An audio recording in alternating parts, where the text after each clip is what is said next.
Mpango wa Vanessa. Sehemu ya pili, tunaanza pale tulipoishia. Lakini wazazi wake walikataa Vanessa kuolewa na mwanaume yule, na hapo ndio akaamua kufanya hivi. Kufanya vipi? Kipindi kile mimi ni kweli nilikuwa nipo busy sana na kazi zangu. Hata sikuwa na muda wa kuwa na wewe mpenzi wangu. Ulikuwa mpweke sana. Sasa Adelina, mke wa rafiki yako Elisha, yeye ndio alikuwa na urafiki na Vanessa na alikuwa anamhadithia jinsi wewe unavyokuwa mpweke, mimi nikiwa nipo busy na kazi zangu. Hapo ndio Vanessa akaamua kutumia hiyo njia ili aweze kusawazisha mambo yake. Alinitafuta na kwa msaada wa Adelina akajua nilipo. Akaja tukaongea. Aliniambia kuhusu mpango wake kuwa anahitaji kuwaonyesha wazazi wake mapenzi yana nguvu kuliko pesa. Aligundua kuwa wewe unanipenda sana mimi na alitaka kukutumia wewe ili kuwaonyesha wazazi wake kuwa mapenzi ya kweli yapo. Mimi kwa kuwa nilikuwa naamini unanipenda sana na kamwe huwezi kubabaishwa na chochote kile, nilikubali mpango wa Vanessa. Na hapo akaanza ukaribu na wewe. Alijulikana kwako kama rafiki wa Adelina. Alijipendekeza kwako na mwisho wa siku mkaanza mahusiano ya kimapenzi. Mimi nilitakiwa nijifanye nipo busy sana na kazi zangu na nikusahau kabisa wewe. Nilibadilisha laini na ukawa hunipati kwenye simu na nilihama nilipokuwa naishi. Nilikaa kwa muda wa miezi 3 bila mawasiliano na wewe na kipindi chote hicho ulikuwa upo na Vanessa. Na Vanessa alikuwa anakusisitiza muweze kuoana. Hukutaka kumuoa Vanessa ila kutokana na mimi nilivyokuacha ukaamua kumuoa Vanessa kwa sababu ulikuwa unahisi huenda mimi nimekuacha labda nimepata mwanaume mwingine ambaye huenda nilikuwa nampenda sana kuliko hata nilivyokupenda wewe. Hayo unayozungumza ni ya kweli kabisa. Mimi niliamua kumuoa Vanessa kwa sababu wewe uliniacha ghafla bila kunipa taarifa. Ila ni nani aliyekwambia hayo mambo?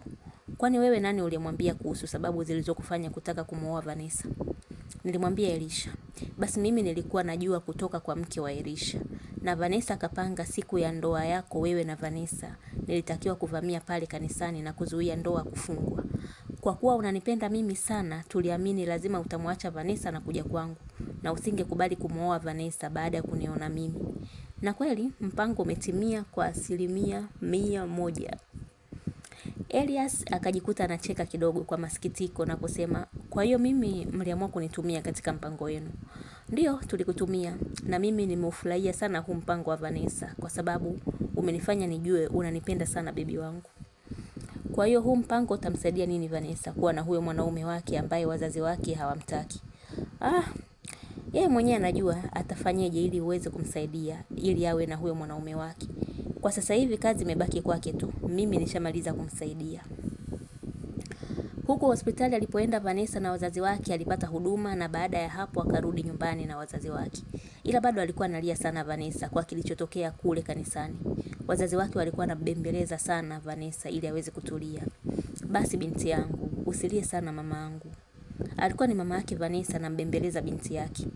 Naumia mama, naumia mimi. Nimezalilika sana leo. Nitaificha wapi sura yangu kwa hii aibu niliyoipata? Usijali mwanangu. Huyu Elias lazima alipie kwa hichi alichokifanya kwako.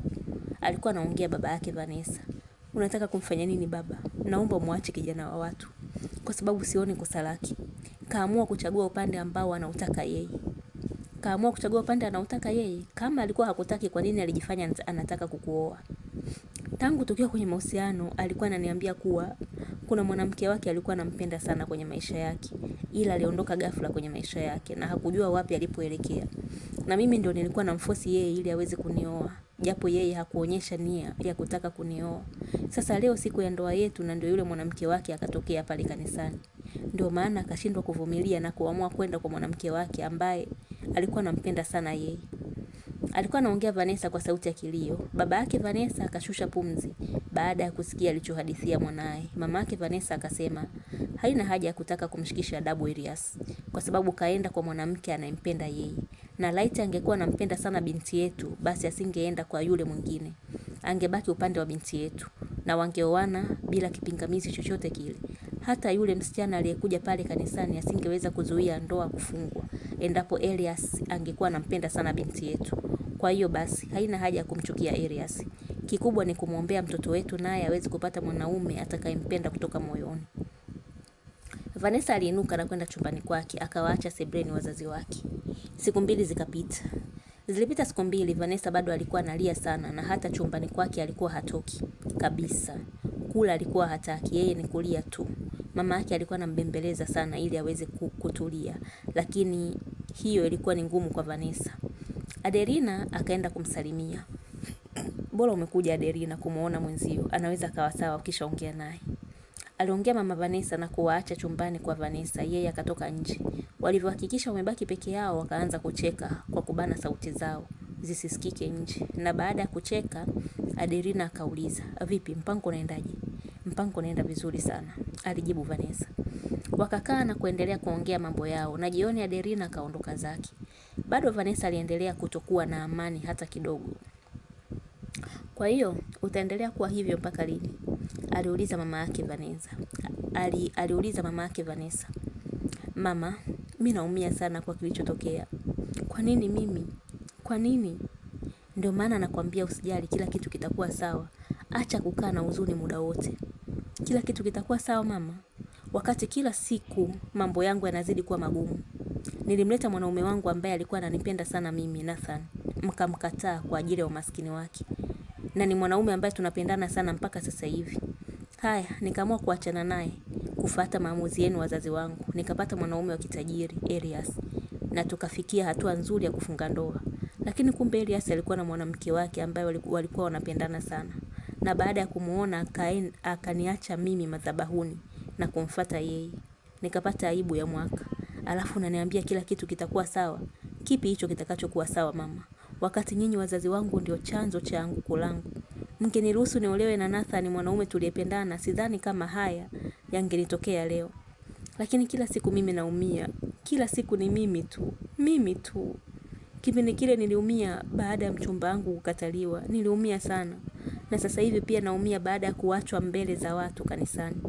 Alikuwa anaongea Vanessa huku analia sana. Mama yake alikuwa anajisikia maumivu naye kwa maneno aliyoyasema mtoto wake. Alijikuta naye moyo wake unatawaliwa na huzuni sana. Akasema, "Ni kweli unachokisema Vanessa.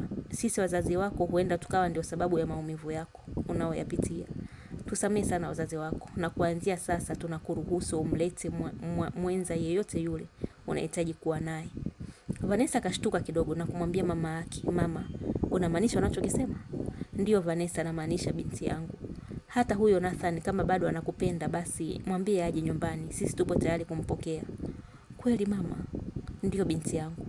Vanessa akaonyesha tabasamu kidogo. Usiku mama Vanessa na mumewe wakiwa chumbani, mama Vanessa akaanza kumwambia mumewe alivyozungumza na binti yao mchana wa leo. "Kwa hiyo anataka kumleta yule kijana aliyetaka kumwoa kipindi kile?" "Ndio, anataka kumleta yule." "Kwa hiyo wewe umekubali afanye hivyo?" "Ndio mume wangu, nimekubali.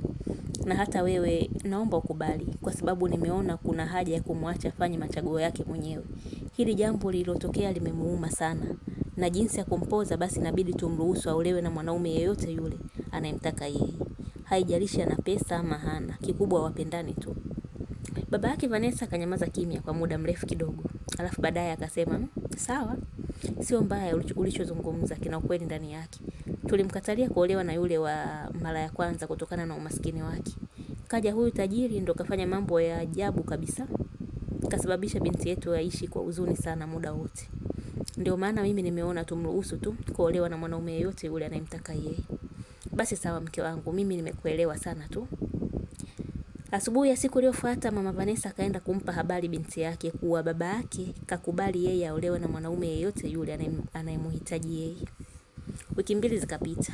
Baada ya wiki 2 Nathan alipeleka tena barua ya uchumba nyumbani kwao Vanessa. Na kipindi hichi ilikubaliwa na Nathan aliweza kulipia mahari. Baada ya mwezi mmoja Nathan na Vanessa walifunga ndoa. Elias na Bianca nao walioana, na huu ndio unakuwa mwisho wa stori yetu nzuri inayokwenda kwa jina la Mpango wa Vanessa.